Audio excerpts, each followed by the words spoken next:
Tahimik, matatag at puno ng kwento. Ganito ko unang nakita ang Baraswain Church. Ngunit sa bawat sulok nito, nandyan ang tinig ng kalayaan at pananampalataya.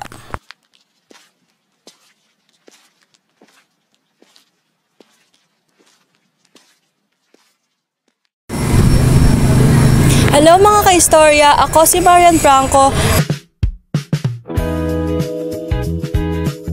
At samahan niyo akong tuklasin ang kasaysayan, arkitektura at kahalagahan ng simbahang minsan tinawag na Cradle of Democracy in the East. Tara, samahan niyo ako. Let's go! Hindi lang ito simpleng simbahan. Ito ang lugar kung saan isinilang ang unang kongreso ng Malolos noong 1898. Dito pinagtibay ang konstitusyon ng Malolos, unang hakbang tungo sa pagiging malaya ng Pilipinas. Bawat sulok ng Baraswain ay saksi sa mga pangyayaring humubog sa ating kasaysayan.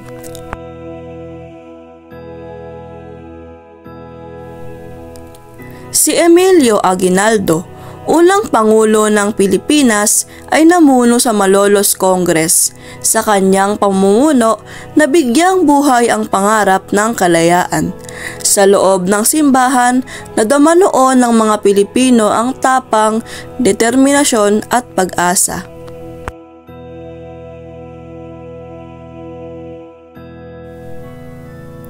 Sa loob ng museo, makikita ang mga gamit at dokumento ng mga Pilipino noong panahon ng himagsikan. Bawat sulok ay may boses, bawat bagay may kwento ng tapang at pag-asa.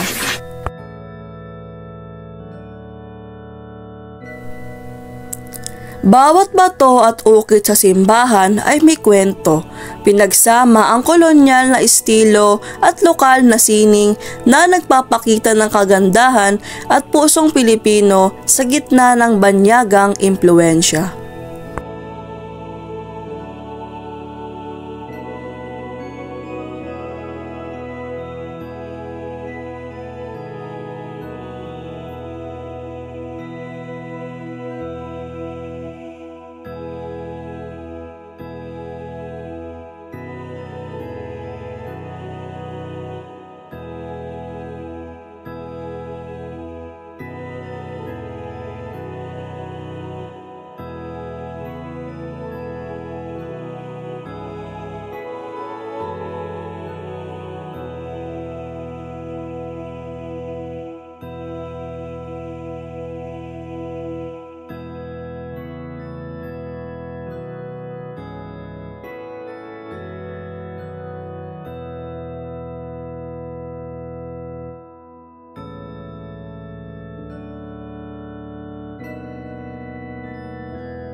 Ang Baraswain Church ay dedikado kay Nuestra Señora de Carmen or Our Lady of Mount Carmel, patrona na nagbibigay proteksyon at gabay sa mga mananampalataya. Isa itong simbolo ng pananampalataya at pag-asa, gabay sa bawat Pilipino sa gitna ng hamon at pagbabago.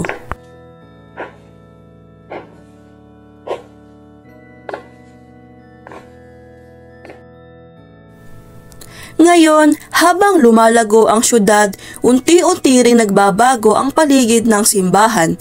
Hindi lang modernong developments ang hamon, minsan nalulubog ang Baraswain Church sa baha na nagbabantang sirain ang mga pader, altar at mga importanteng dokumento.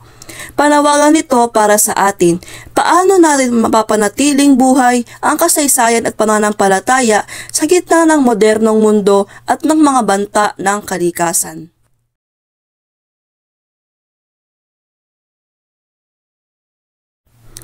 Ang Bariswain Church ay higit pa sa lumang gusali.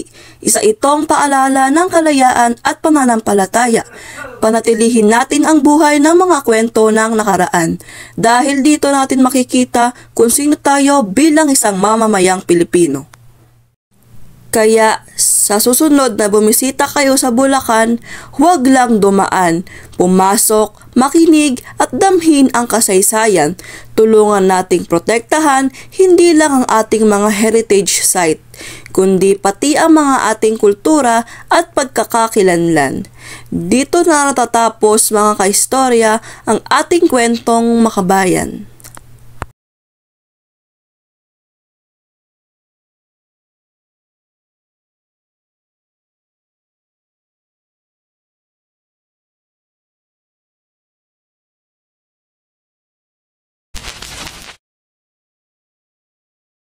Ako si Marian Franco at ito ang Duyan ng Pananampalataya. Kung nagustuhan ninyo ang aking video, huwag ninyong kalimutang mag-like, share at subscribe para sa iba pang kwentong makabayan.